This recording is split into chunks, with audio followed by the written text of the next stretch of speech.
As a ballerina, I get many questions asking what point shoes are made of. So I decided to take an old shoe apart and show you.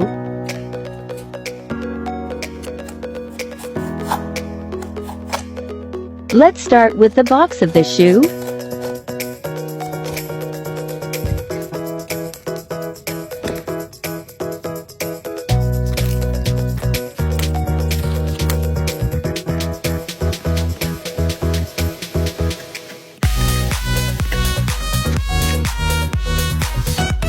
Let's move on to the sole of the shoe.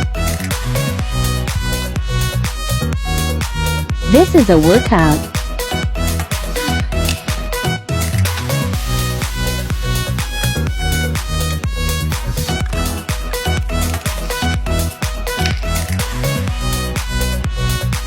Yes, that's blood. Point hurts.